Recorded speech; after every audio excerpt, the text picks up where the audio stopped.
on CNBC said, not only is the economy not bad, he said it's really, really good. It's actually really, really good. And he was being asked by Ed Lazier, well, what about GDP falling like towards 1%? On the Atlanta Fed number, it's just inside of 1% now. It's 0.6. Ed was being very specific. It was a fair question. You know what Zandi had to say? I don't believe those numbers. The economy's much stronger than that. Okay, now we're in a whole different paradigm. This is, again, this is why I'm using the establishment, the failed establishment of the Republican Party, or the Democrat Party for that matter, any political party that is run by the baby boomers these days, versus the established financial media. This is so crazy at this point. CNBC wrote a story a couple weeks ago corroborating, again, Leisman and Zandi are buddies. Leisman is the guitar player, the guy who, the English major who, moonlights as an economist. These guys are buddies.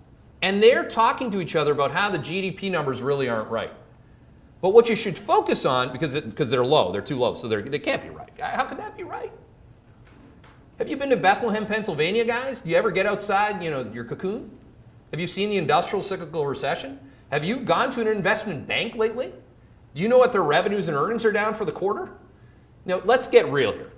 The economy and profits are slowing, and they're slowing at an accelerating rate. 1% is not yet a recession, but what comes, for those of you math majors, after 3%, 2%, and 1%, what comes after that? It's zero. So that's why people are rightly debating a recession. But here we are. This guy was almost like listening to Al Sharpton talk about his politics when talking about the economy. He was using Trump speak. He was like, the economy's actually really, really good. Really, really good. Is that how you would objectively characterize it? I cannot wait for this thing to finally meet its maker. It has to. This country is way better than this. This is so, so wrong.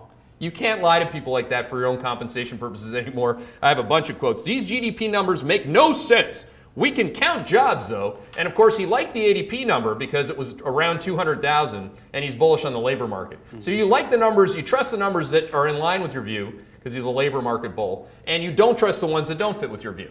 I mean, shame on you, buddy.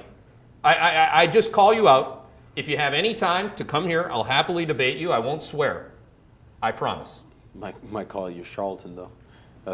He's a charlatan. Right, because the S&P 500 is up now for the year to date. Well, what bothers me is that you don't want to focus on the numbers because they don't fit your narrative, but the second GDP's running back at 3 or 4% again, he's going to love them.